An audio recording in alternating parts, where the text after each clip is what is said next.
ഇവനാണ് PSC വഴി ജോലി വാങ്ങി നൽകാമെന്ന് പറഞ്ഞ് വിധവയെ വഞ്ചിച്ച് 11 ലക്ഷം തട്ടിയ ഓർത്തഡോക്സ് പാതിരി. പള്ളി പിടിച്ചുപറിയിലൂടെയും കുമ്പസാരപീഡനത്തിലൂടെയും ശിശുപീഡനത്തിലൂടെയും മെത്രാനെ റെയിൽ സമാധിയാക്കിയ കേസിലും കുപ്രസിദ്ധരായ മലങ്കര ഓർത്തഡോക്സ് സഭയിലെ മറ്റൊരു കൂതാശ തൊഴിലാളി ഒരു വിധവയായ വീട്ടമ്മയെ കബളിപ്പിച്ച് 11 ലക്ഷം രൂപ തട്ടിയ കേസിൽ ആ തീവെട്ടിത്തൊപ്പി തൊഴിലാളിക്കെതിരെ Adoor judicial first class magistrate കോടതി അറസ്റ്റ് വാറന്റ് പുറപ്പെടുവിച്ചിരിക്കുകയാണ്. ആ കൂതാശ കുറുവാന തൊപ്പിത്തൊഴിലാളി ആരാണെന്നറിയണ്ടേ? ഇവനാണ് ആ മുതല്. ഇവന്റെ പേരാണ് ബിജോയ് CP. കൊല്ലം ജില്ലയിലെ ചൊവ്വല്ലൂർ വടക്കേവള വീട്ടിൽ ചാക്കോ CP മകൻ 49-കാരനായ ബിജോയ് CP പാതിരി. ഇയാൾ ഭയങ്കര ധ്യാനക്കുരു കൂടിയാണ്. പരുമലപ്പള്ളിയിൽ വിശ്വാസികളെ ഇവൻ ധ്യാനിപ്പിക്കുന്നത് കാണുക. ഈ ധ്യാനപ്രസംഗം കഴിഞ്ഞ് നാട്ടുകാരെ വലിപ്പിക്കാനിറങ്ങും. ഇവന്റെ കുർബാന കണ്ടാൽ കണ്ണു നിറഞ്ഞു പോകുന്ന അനുതാപമാണെന്നാണ് വിശ്വാസികൾ പറയുന്നത്. നമ്മൾ പ്രാർത്ഥിക്കാൻ നിൽക്കുമ്പോഴും വരും, നമ്മൾ നല്ലൊരു കാര്യം ചെയ്യാനിരിക്കുമ്പോഴും വരും, ആരാധന നിൽക്കുമ്പോഴും വരും. ജീവിതത്തിൻ്റെ എല്ലാ ഘട്ടങ്ങളിലും നമ്മൾ എന്ത് നന്മ ചെയ്യാൻ ഒരുങ്ങിയാലും എത്ര നന്മ ചെയ്താലും അതിനിടയിൽ കൊണ്ടുവരും ഏതെങ്കിലും ഒരു പൈശാചിക ശക്തി, മുഴുവൻ താറുമാറാക്കി. നമ്മൾ ഇത്രയും കാലം വിശ്വസിച്ച് പ്രവർത്തിച്ച് നമ്മൾ കൂടെ വിശ്വസ്തരെ കൊണ്ട് നടന്നവരുണ്ട്, അവനിലൂടെ കൊണ്ടുവരും ഒരു നിമിഷം. അതുകൊണ്ട് ഞാൻ ഓർമ്മപ്പെടുത്തുന്നത്, എല്ലാത്തിനെയും തകർക്കുമ്പോൾ ഈ പൈശാചിക ശക്തി ഇതിനു വേണ്ടി ശ്രമിക്കുക, എല്ലാത്തിനെയും തകർക്കണം.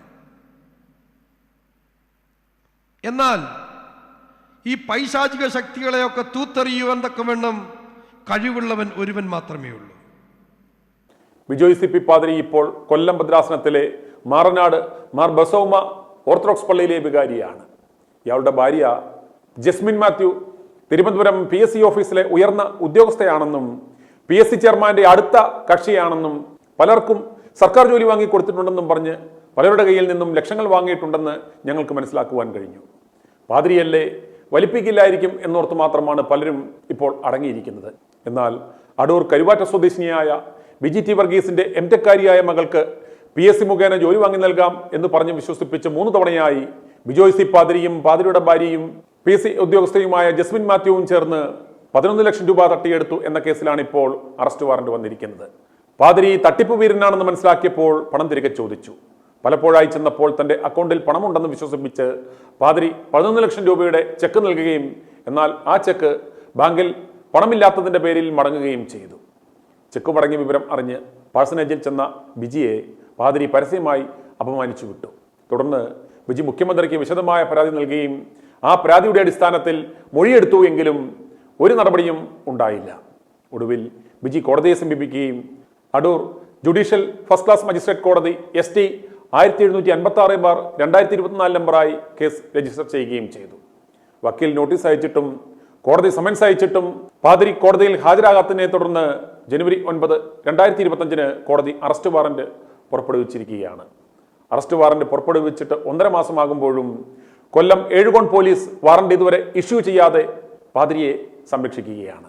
ഈ തട്ടിപ്പുകാരന്റെ പരാമർശം FIS-ൽ പറയുന്നിടത്തും റവറന്റ് എന്നാണ് രേഖപ്പെടുത്തിയിരിക്കുന്നത്. റവറന്റ് തെമ്മാടി. വാറന്റ് കൊടുത്താൽ വൈദികശാപം കിട്ടുമെന്നാണത്രേ ഏഴുകോൺ പോലീസിന്റെ പേടി. തട്ടിപ്പ് കേസിലെ പ്രതിയായ പാതിരിക്കെതിരെ നടപടിയെടുക്കണമെന്നാവശ്യപ്പെട്ട് പരാതിക്കാരി സഭാധ്യക്ഷനായ കൊലക്കേസിൽ 1-ാം പ്രതിസ്ഥാനത്ത് FIR-ൽ പേര് വന്ന വാഴൂർ മത്തായിയുടെ അടുത്ത് ചെന്നപ്പോൾ ഇത്ര ചെറിയ കേസിൽ എന്ത് നടപടിയെടുക്കാനാണെന്ന് ചോദിച്ചത്രേ. പരാതിക്കാരിയായ ബിജിയുടെ വാക്കുകൾ കേൾക്കുക. 2021 തേവലക്കര ഇരുന്നപ്പോഴാണ്, തേവലക്കര എന്റെ BG കോശിവേദ് എന്ന് പറഞ്ഞ അച്ഛന്റെ ബ്രദറാണ്, ഞങ്ങളുടെ റിലേറ്റീവാണ്, അച്ഛൻ കസിൻ ബ്രദറാണ്. അപ്പൊ അച്ഛന്റെ ബ്രദറാണ് ഇതുപോലെ പറഞ്ഞു. അവർ തേവലക്കര ഇരുന്ന പള്ളിയില് വികാരിയായിട്ടിരുന്നു. അപ്പം അവിടെ നിന്നപ്പം പറഞ്ഞു, മോളപ്പം MTech-ന് പഠിക്കുക, ഇതുപോലെ ക്യാഷ് PSC-യിലാണ് അച്ഛന്റെ കൊച്ചമ്മ, ജോലി പലർക്കും വാങ്ങിച്ചു കൊടുക്കുന്നുണ്ടെന്ന് പറഞ്ഞു. അപ്പൊ ഞാൻ പറഞ്ഞു താല്പര്യമില്ല, എന്റെ കൊച്ചിനെ അവൾ പഠിക്കട്ടെ, ജോലിയൊക്കെ ദൈവം കൊടുത്തോളും. പിന്നെ പുള്ളിക്കാരൻ കമ്പനി ചെയ്തപ്പോ എന്നാ പോവാം എന്ന് പറഞ്ഞ് കുണ്ട്ര പോയി. കുണ്ട്രയായിരുന്നു അന്ന്, കുണ്ട്രയ്ക്ക് ഇടയ്ക്കുള്ളൊരു സ്ഥലം, ഞാൻ ഓർക്കുന്നില്ല സ്ഥലം, അതിന്റെ ഇടയ്ക്ക് അടുത്തുള്ളൊരു സ്ഥലത്തായിരുന്നു വികാരിയായിട്ടിരുന്നത്. അപ്പൊ അവിടെ ഞങ്ങൾ ചെന്നപ്പോ ഈ പുള്ളിക്കാരൻ പറഞ്ഞു, ഓക്കെ ഞാൻ പലർക്കും വാങ്ങിച്ചു കൊടുത്തിട്ടുണ്ട്. അപ്പൊ പിന്നെ ഞാൻ പറഞ്ഞു, അച്ഛോ ഈ PSC-യിൽ എന്ത് ജോലിയാണ് ഇവർ മേടിച്ചിരുന്നെന്ന് പറയുന്നത്?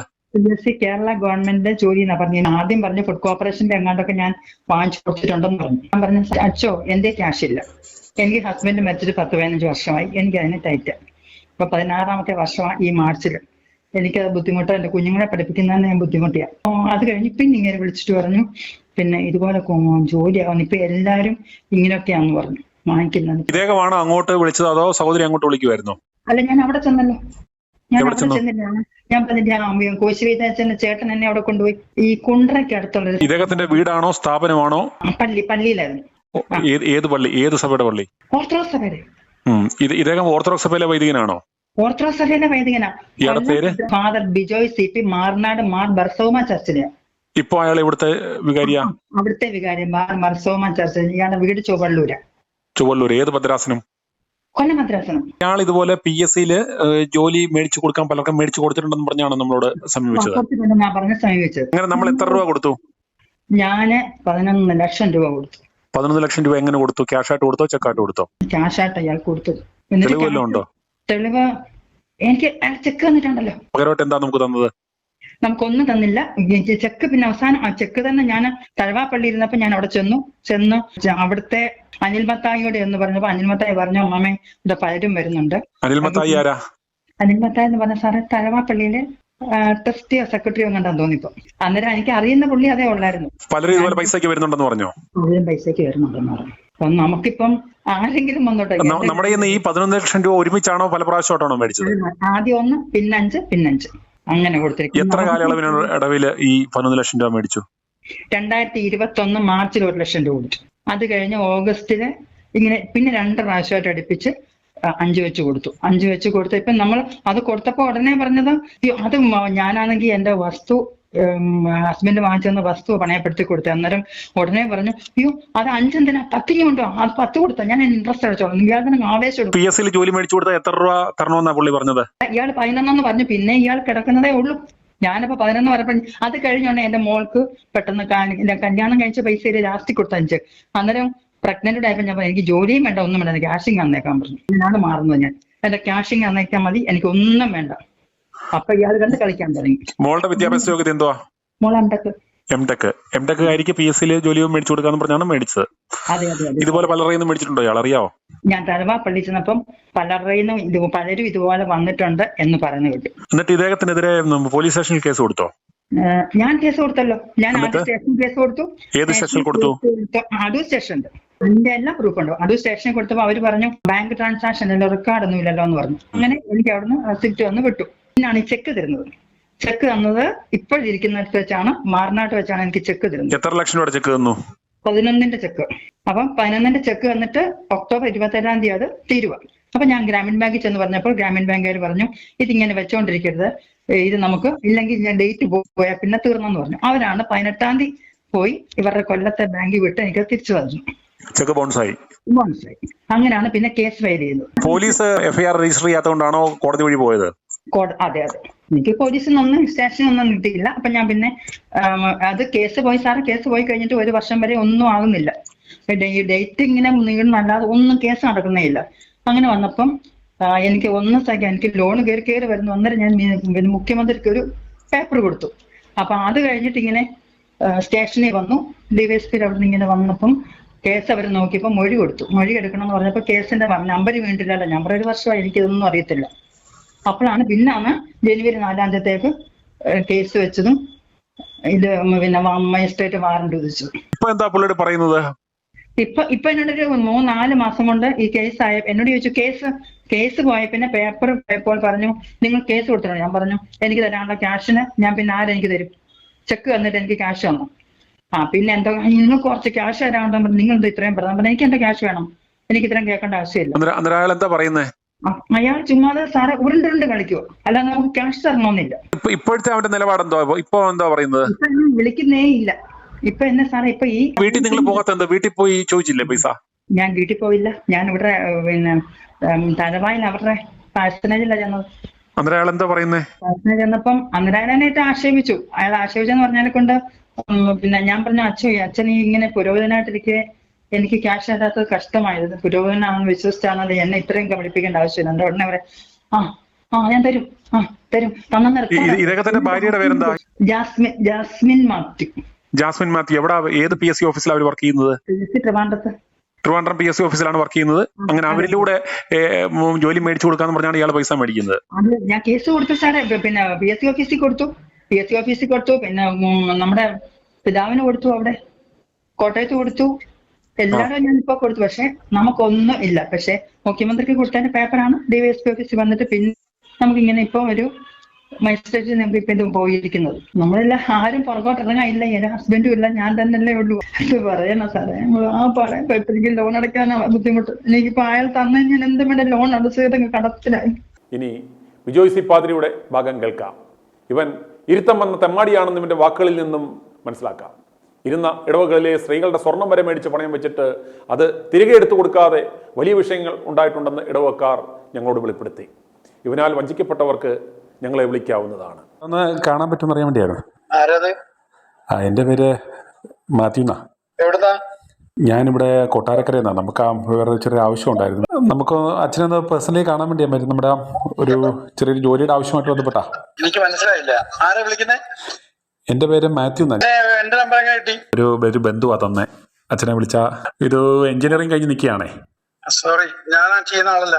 പിന്നെന്തിനാടാ നീ 11 ലക്ഷം ലേഡിയുടെ നിന്ന് മേടിച്ചത്? ഫോൺ കട്ട് ചെയ്തു എങ്കിലും ഞാൻ വീണ്ടും വിളിച്ചു. ഹലോ. കട്ട് ചെയ്തിട്ട് പോകരുത്. ഹലോ. കട്ട് ചെയ്തിട്ട് പോകരുത് ഫോൺ. അവരിപ്പോ കോടതിയിൽ കേസ് കൊടുത്തേക്കല്ലേ? ഭാര്യയുടെ പേര് PSI എന്ന് പറഞ്ഞ് നാണമില്ല മേടിക്കാൻ പൈസ. അത് കുഴപ്പമില്ല. അത് കോടതിയിൽ പോയി മേടിച്ചോളാൻ പറഞ്ഞ അത് അവിടെ ചെയ്തോളൂ. ശരി, എന്നാ വെച്ചോളൂ. നാണമില്ലടാ നിനക്ക്? അല്ല, അത് കുഴപ്പമില്ല സഹോദരൻ. അത് ഞാൻ എന്തോ ആയിക്കോട്ടെ. നിങ്ങൾ എന്ത് പറഞ്ഞെന്ന് പറഞ്ഞാൽ ഇതെല്ലാം അതൊക്കെ അപ്പോഴേക്ക് പോകുന്നുണ്ട്.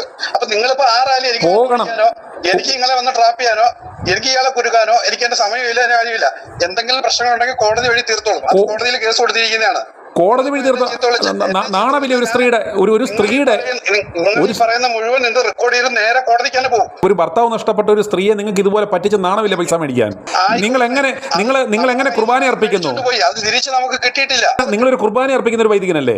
എന്ത് സംഭവിച്ചു? നിങ്ങളെ പറ്റിച്ചാണോ എന്താണെന്ന് നിങ്ങൾക്ക് മാന്യമായിട്ട് പറയാം. ഞാൻ കേൾക്കാൻ തയ്യാറാ. നമ്മളുടെ പേയ്മെന്റ് കിട്ടാനുള്ളത് കിട്ടിയാൽ ഉടൻ തന്നെ അവർക്ക് കൊടുക്കും. നമ്മളൊരിക്കലും അവർ എന്റെ വീടോട് അത്ര ഇടപെടുന്ന ആളാണ്. എന്റെ ഏറ്റവും അടുത്ത ആളാണ് അവര്. ഞാൻ അന്നും അമ്മമ്മയോട് പറഞ്ഞ കാര്യമുണ്ട്. അമ്മമ്മേ, എല്ലാ കാര്യങ്ങളും നടക്കും, കുറച്ച് സാവകാശം എടുക്കുമെന്ന് പറഞ്ഞോളൂ. അല്ല, ഇത് താങ്കൾ ആർക്കായി പൈസ കൊടുത്തത്? 7, 8, അല്ല 10, 15 ലക്ഷം രൂപ കൊണ്ടൊന്നും എനിക്ക് ജീവിക്കാൻ പറ്റത്തില്ല സഹോദര. നിങ്ങൾക്കും ജീവിക്കാൻ പറ്റത്തില്ല. നിങ്ങളിപ്പോ എന്നെ വിളിച്ചിട്ട് എന്നെ ഇപ്പൊ ഒത്തിരി ചീത്ത വിളിച്ചെന്ന് പറഞ്ഞാലോ, എന്നെ ഇപ്പൊ നിങ്ങൾ വന്നിട്ട് തല്ലിന്ന് പറഞ്ഞോട്ടോ, എന്നെ നിങ്ങൾ വെടിവെച്ചോട്ടോ, നിങ്ങൾക്ക് കാശ് കിട്ടത്തില്ല. നിങ്ങൾ എപ്പോഴും സംസാരിക്കുക ഞാനൊരു അച്ഛനാണ്, എനിക്ക് അല്ലെങ്കിൽ നമുക്ക് പറ്റിയപ്പോ അബദ്ധങ്ങളാണ് അന്നും പറഞ്ഞുകൊണ്ട് അതിപ്പോ തെറ്റ് തിരുത്താനുള്ളത് നമ്മൾക്ക് അതിന് മുന്നിൽ. ഈ പൈസ കൊടുത്തു കഴിയുമ്പോൾ അവരുടെ പ്രശ്നങ്ങൾ തീരും. അതോ അവരുടെ പലിശയോ അവർക്ക് കോടതി പറയുന്ന പൈസയോ അല്ല എന്താ വെച്ചാൽ നാളെ പൈസ കൊണ്ടുവന്ന് കൊടുത്താൽ അവരുടെ പ്രശ്നം തീരും. പക്ഷെ നിങ്ങളും ഞാനും തമ്മിൽ ഒരു വലിയൊരു വിരോധം ഉണ്ടാകുന്നത്. താങ്കൾ ഒരു വൈദികനല്ലേ? എന്റെ പള്ളിയിൽ അവർക്കറിയാം. അവര് എത്ര പ്രാവശ്യം വന്ന് എന്നിട്ട് അവർ കേസ് കൊടുത്തിരിക്കുക. ഇനിയിപ്പോ ആ കേസിന്റെ ഡേറ്റ് കഴിയാതെ ഇനിയിപ്പോ അങ്ങനെ കൊടുക്കാൻ പറ്റും. എന്നിട്ട് ഞാൻ അമ്മയോട് പറഞ്ഞു, അമ്മയെ കോടതി കേസൊക്കെ പോകണ്ട, അമ്മ അതിനും കൂടെ സെറ്റ് ചെയ്യാന്ന് പറഞ്ഞു. ഓക്കെ എന്ന് പറഞ്ഞു. അപ്പൊ ഇത് നമ്മുടെ കയ്യില് എത്താതെ അങ്ങോട്ട് കൊടുക്കാൻ പറ്റുമോ? ആയിക്കൊള്ളട്ടെ. ഞാനിത് കോടതി കൊണ്ടുവന്ന് നിങ്ങളുടെ കേറപ്പിലാണ് ഈ ഇങ്ങനെ അവരുടെ അമ്മമ്മയുടെ കേറപ്പിൽ റിബലിന്റെ അവിടുത്തെ കൊച്ചിന്റെ കേറപ്പിൽ എന്നെ ഇങ്ങനെയൊക്കെ വിളിച്ചു ഇങ്ങനെ പറഞ്ഞു പറയുമ്പോ നിങ്ങളൊന്ന് ആലോചിച്ച് നോക്കിയോ? ശരി, ഇത് കബളിപ്പിക്കലല്ലേ? കടം മേടിക്കലല്ലേ? ഇത് കബളിപ്പിക്കലല്ലേ? വിശ്വാസവഞ്ചനയല്ലേ? സഹോദര, കബളിപ്പിച്ചാലും എന്തായിരുന്നോട്ടെ, എന്തോ ആയിക്കോട്ടെ.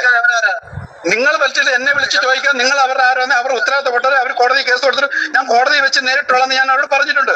നിങ്ങൾ എന്നെ വിളിച്ചിട്ട് എന്നെ ഇങ്ങനെ ഹറാസ് ചെയ്യാനോ നിങ്ങൾ എന്നെ വിളിച്ച് ചീത്ത വിളിക്കാനോ അല്ല. ഞാൻ ഈ നമ്പർ വെച്ചിട്ട് ഞാൻ കേസ് കൊടുത്തോളാം. എനിക്ക് നിങ്ങളെ കൂട്ടാഞ്ഞുണ്ടോ അല്ലെങ്കിൽ എനിക്ക് നിങ്ങളോട് വഴക്കുണ്ടാക്കാൻ സമയമില്ലാത്തതുകൊണ്ട് മാത്രം ഞാനിത് ഇടപെടാത്തെ. അല്ലാതെ ഇപ്പൊ ഒരു ലോകത്തിൽ എല്ലാവരും പൈസ മേടിക്കും, കൊടുക്കും, ചിലപ്പോൾ അങ്ങോട്ടും ഇങ്ങോട്ടൊക്കെ താമസിച്ചു പോകും, കുഴപ്പമുണ്ടാവും, വഴക്ക് പറയും, എന്തെല്ലാം പ്രശ്നങ്ങൾ. അല്ല, താങ്കൾ അതുപോലാണ്. താങ്കൾ ഒരു വൈദികനല്ലേ? വിശുദ്ധ ബലി അർപ്പിക്കുക എന്ന് പറഞ്ഞ എന്തോ തിരുമേനിയാലെന്തോ അഴിമേനെന്തോ മന്ത്രിയാലെന്തോ ആരാലെന്തോ മനുഷ്യനില്ലയോ? ഇതൊക്കെ ഇടംപെടലേ ഉള്ളു. ഇതൊക്കെ ആള് വൈദ്യനാഥ ലോകത്ത് ഒരിക്കലും ഒന്നും ചെയ്യാൻ പറ്റത്തില്ലയോ? പറ്റിപ്പോയ അബദ്ധങ്ങളെ പറ്റിപ്പോയെന്ന് വിചാരിച്ചോട്ടെ. നിങ്ങൾ എങ്ങനെ ഈ കുർബാന അർപ്പിക്കും? ഈ തട്ടിപ്പ് നടത്തിട്ട് നിങ്ങൾ എങ്ങനെ കുർബാന അർപ്പിക്കും? കോടതി പറഞ്ഞോളാം. സഹോദരൻ ഒരു കാര്യം ചെയ്യും, ഫോൺ വെച്ചിട്ട് പോയിട്ട് ഞാൻ നിങ്ങളോട് എനിക്ക് ഇയാളോട്ട് യാതൊരു ബന്ധമില്ല. നിങ്ങൾ എന്നെ വിളിക്കേണ്ട ആവശ്യമില്ല. നിങ്ങളോട്ട് ഞാൻ ഫോൺ വിളിക്കുന്നത് പിന്നെ നിങ്ങൾ മാന്യമായിട്ട് എന്നെ വിളിച്ചപ്പോ നിങ്ങൾ പറഞ്ഞപ്പോഴേ എനിക്ക് എന്തോ എന്റെ മനസ്സിലൂടെ കടന്നുപോയി. എന്നെ ആരും അങ്ങനെ വിളിക്കാറില്ല. ഞാൻ ആരുടെ നമ്പറുകൾ എടുക്കാറുമില്ല. അല്ല, നിങ്ങൾ ഈ ആർക്ക് അല്ല ഈ പണം നിങ്ങൾ സത്യം പറഞ്ഞാൽ PSCയിലേക്കാന്ന് പറഞ്ഞാൽ ആർക്കാ കൊടുത്തത്? നിങ്ങളുടെ ഭാര്യ PSCയിലാണ് വർക്ക് ചെയ്യുന്നത്, നിങ്ങളുടെ ഭാര്യ PSCയിലാണ് വർക്ക് ചെയ്യുന്നതെന്ന് പറഞ്ഞാൽ നിങ്ങൾ പണം മേടിച്ചത്. കാര്യങ്ങൾ എനിക്ക് ഞാൻ എന്താണ് അവരോട് പറയുന്നത്? ഇയാളോട് പറഞ്ഞിട്ടുള്ള കാര്യം ഇയാളോട് ഈ വിവരം പറഞ്ഞിട്ടുള്ള അവരിതാ ഈ കോളിലുണ്ട്, ഈ കോളിൽ കോൾ കോൺഫറൻസിലുണ്ട്, അവർ കേട്ടോണ്ടിരിക്കുക ഇത് നിങ്ങൾ സംസാരിക്കുന്നത്. അവർ കേട്ട കോൺഫറൻസ് ആണ്, അല്ലാത്ത കോൺഫറൻസ് ആയാലും കുഴപ്പമില്ല, ഒരു ബുദ്ധിമുട്ടും ഇല്ല. അവര് കാണിച്ചുള്ളൂ. ഞാൻ അവരോട് പറഞ്ഞ നിൽക്ക് എനിക്കറിയാം അവരുടെ ബുദ്ധിമുട്ട് അറിയാം, അവരുടെ കാര്യങ്ങളറിയാം. അവര് എനിക്കിട്ട് പണിഞ്ഞിട്ടാ അവര് പോയത്. ഞാൻ അതിനൊന്നും വഴക്ക് പറഞ്ഞില്ല. അതെങ്ങനെ നിങ്ങൾക്കിട്ട് അവരുടെ പൈസ നിങ്ങളുടെ കയ്യിലായിട്ട് അവരെങ്ങനെ നിങ്ങൾക്കിട്ട് പണിഞ്ഞിട്ട് പോകുന്നത്? ഓർത്തഡോക്സ് സഭയെ സംബന്ധിച്ചിടത്തോളം ഇത്തരം തീവട്ടിപ്പാതിരികളെ മലങ്കര സഭയുടെ മുത്തുകൾ എന്നാണ് വിശേഷിപ്പിക്കുന്നത്. ഇവന്മാർക്കെതിരെ യാതൊരു നടപടികളും സഭ എടുക്കില്ല. പിന്നെ ITV ന്യൂസ് ഈ വാർത്ത നൽകുവാൻ കാരണം ആ സാധു സ്ത്രീയെ സഹായിക്കുക, ഇനിയും ആരും ഇവന്റെ വലയിൽ വീഴാതിരിക്കുവാൻ. പാതിരിയാണല്ലോ, പട്ടക്കാരനാണല്ലോ എന്ന് കരുതി ആരും ഇനി ഇവന്റെ വലയിൽ പോയി വീഴാതിരിക്കുവാൻ വേണ്ടി മാത്രമാണ് ഞങ്ങൾ ഈ വാർത്ത നൽകുന്നത്. ഞായറാഴ്ച വിശുദ്ധ ബലിപീഠം എന്നിവന്മാർ പറയുന്ന സ്റ്റേജിൽ കയറി ഇത്തരം മോന്മാരാണ് കൂതാശ കളിക്കുന്നത്. ഇവന്മാരുടെ അളിഞ്ഞ കൈയാണ് നിങ്ങൾ പോയി മുത്തുന്നത്. ഇവനോടാണ് നിങ്ങൾ നിങ്ങളുടെ പാപങ്ങൾ കുമ്പസാരിക്കുന്നത്. ഈ മോന്മാരാണ് നിങ്ങളെ സ്വർഗത്തിലേക്ക് വിളിച്ചുകൊണ്ട് പോകുന്നത് എന്ന് ഓർമ്മിപ്പിക്കുവാൻ വേണ്ടി മാത്രം കേൾപ്പാൻ ചെവിയുള്ളവന്മാർ കേൾക്കട്ടെ, അല്ലാത്തവർ പോയി. i2i News, an eye for truth. i2i News subscribe ചെയ്തിട്ടില്ലാത്തവർ ഇപ്പോൾ തന്നെ സബ്സ്ക്രൈബ് ചെയ്യുക. നോട്ടിഫിക്കേഷൻ ലഭിക്കുവാൻ ബെൽ ബട്ടണും അമർത്തുക.